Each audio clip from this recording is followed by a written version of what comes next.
दोस्तों आज हम लोग बात करने जा रहे हैं कुणबी समाज के ऊपर। तो क्या आपको पता है कि महाराष्ट्र के जो भी वर्तमान के मुख्यमंत्री हैं एकनाथ शिंदे वो किस समाज से आते हैं?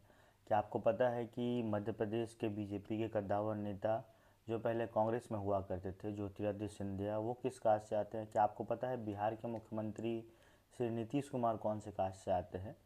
इन सारे सवालों का जवाब और अभी जो वर्तमान में महाराष्ट्र में मराठा आरक्षण को लेकर इतना बवाल चल रहा है उसके पीछे क्या रीज़न है, इन सारे सवालों का जवाब एक जगह पे छुपा हुआ है। उसका नाम है कुणबी समाज का उदय और अभी की वर्तमान परिस्थिति।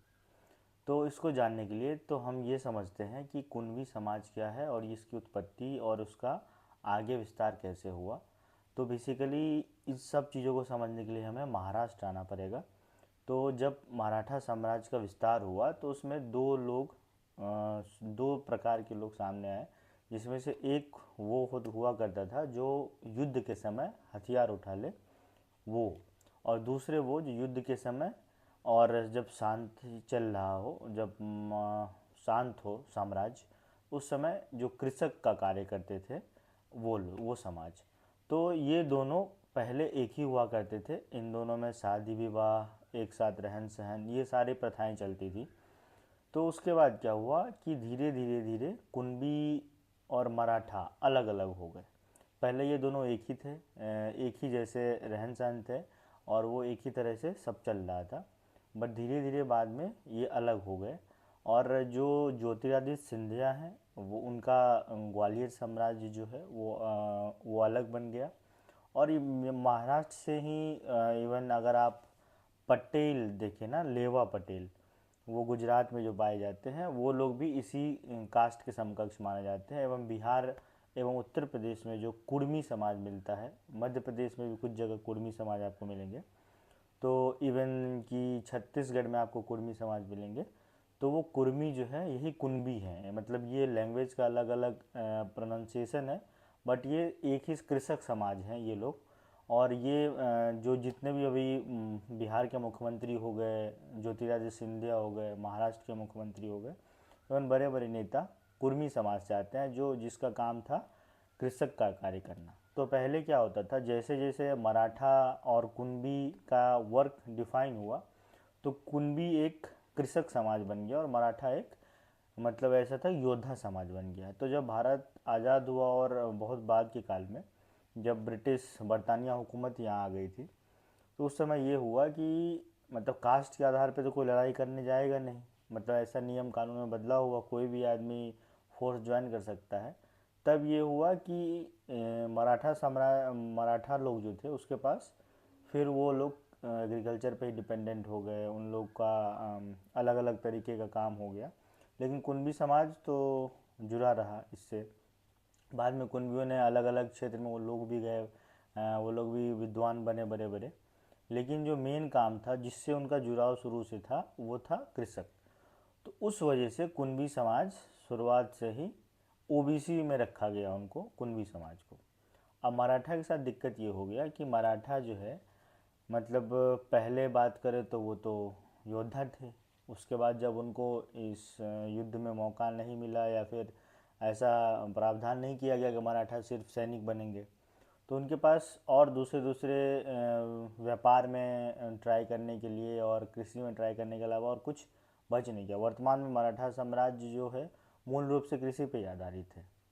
तो उसके बाद क्या हुआ, लोगों को ये लगने लगा कि कुणबी मराठा पहले सेम ही थे, अब वो जनरल में है और कुणबी ओबीसी में है। तो वहाँ से शुरू हुआ मराठा आरक्षण की मांग कि अगर कुणबी ओबीसी में है तो मराठा क्यों नहीं होगा। ठीक है, मराठा को जनरल में रखा गया था कि उस समय वो जो युद्ध करने आते थे वो राजपूत टाइप, वो उस टाइप का दिया गया उनको कि आप अपर कास्ट हैं। तो ये चीज़ें वहाँ से बाइफर्केशन अलग अलग होते होते आज वो इस मुकाम पे आ गया है कि मराठा लोग अपने आरक्षण के लिए, अपने आप को ओबीसी में शामिल करने के लिए, अपने आप को कुणबी के बराबर रखने के लिए आंदोलन कर रहे हैं। उनको लगता है कि अब तो जो अपॉर्चुनिटीज़ उनके लिए पास्ट में थी वो अभी है नहीं, तो जो कुणबी को जो जो सुविधाएँ मिल रही है वही इनको मिलनी चाहिए, उनका आधार यही है। ठीक है, अभी भी अगर मैं महाराष्ट्र में हूँ अभी, और अगर अगर आप कुनबी लोगों से मिलेंगे तो वो आप उनसे अगर उनके समुदाय उनकी जाति के बारे में अगर बातचीत में कभी बात हुई और आप उनसे पूछे अगर वो बताने में इच्छा रखते हैं तो वो आपको बताएंगे कि वो कुनबी मराठा हैं। तो अभी भी वो जो नेम है वो इंटैक्ट है, लेकिन जो मराठा हैं वो मराठा हैं और कुनबी ओबीसी में आते हैं और मराठा जनरल में आता है। और जो अभी मुख्यमंत्री बने हैं नए नए एकनाथ शिंदे जी, वो भी कुनबी ही थे, लेकिन उनके लिए अभी अपने आप को एज अ मराठा लीडर दिखाना ज़्यादा इम्पोर्टेंट है, इसीलिए जगह जगह आपको ये मिलेंगे कि वो मराठा है, लेकिन एक्चुअल वो भी मराठा में कृषक समाज में आते हैं, जो कि कुनबी होते हैं, कुर्मी होते हैं, लेवा पटेल होते हैं। अगर आप तमिलनाडु में चले जाएं जो कृषक समाज होते हैं उनको कुली बोला जाता है। तो वो भी यही है, मतलब कुल मिला के ये बात करें तो ये कृषक समाज ही है।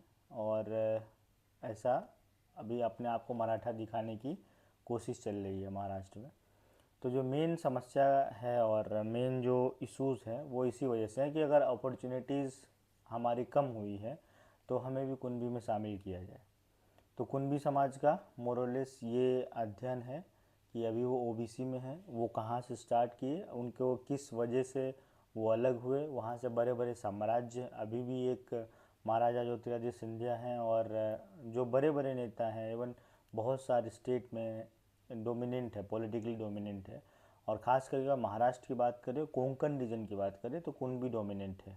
बहुत सारे ऐसे डिस्ट्रिक्ट हैं जहाँ पे कुनबी के वोटर डिसाइड करते हैं कि सरकार किसकी बन सकती है। लेकिन अगर पॉलिटिकली डोमिनेंट की बात करें तो वो मराठा है। मराठा अभी भी भले ही कुनबी संख्या में ज़्यादा हो, लेकिन बहुत सारे विधायक बहुत सारे सांसद आपको ऐसे मिल जाएंगे जो मराठा कास्ट से आते हैं। उसका ये लॉजिक ये है, अगर राजनीतिक रूप से देखें तो कुनबी शुरू से कृषक समाज रहा है, तो राजनीतिक रूप से उतनी चेतना अभी जगी नहीं है। लोग अब कुनबी मराठा को एक ही समझते हैं और मराठा कास्ट अभी भी अगर बोले तो कुनबी पे एक तरीके से पॉलिटिकली रूल कर रहा है। अभी आपको पॉलिटिकली चार्ज ज़्यादा मराठा कास्ट मिलेंगे, लेकिन कुनबी कास्ट इन नंबर कोंकण रीजन में बहुत अधिक संख्या में है महाराष्ट्र में।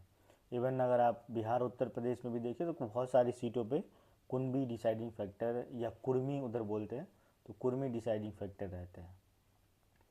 तो ये आज हम लोग ने समझा कि कुनबी समाज या कुर्मी समाज कैसे अपने आप को कैसे उनका उद्भव हुआ, कैसे अभी वर्तमान स्थिति क्या है, और जो मराठा आंदोलन का जो चल रहा है उसका आधार क्या है। तो आगे नेक्स्ट वीडियो में और मिलेंगे तो अलग समाज के पहलुओं पे बात करेंगे, अलग समुदायों पे बात करेंगे। और इसका मतलब मकसद ये नहीं है किसी समुदाय कास्ट के बारे में बताना, क्योंकि ये एक एजुकेशन चैनल है। यहाँ पे इंफॉर्मेशन शिक्षा के दृष्टिकोण से दी जाती है कि आपको समाज में हम सब रहते हैं उनके एक एक पहलुओं के बारे में पता रहे, तो उस मकसद से वीडियो बनाया गया है।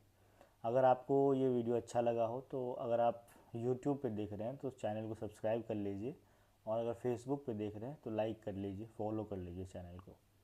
और अगर आपके कोई कुर्मी या कुनबी दोस्त है तो उनके साथ शेयर ज़रूर करिए। मेरा नाम है राघव, आप देख रहे थे लाइव पॉलिटिक्स। बहुत बहुत धन्यवाद।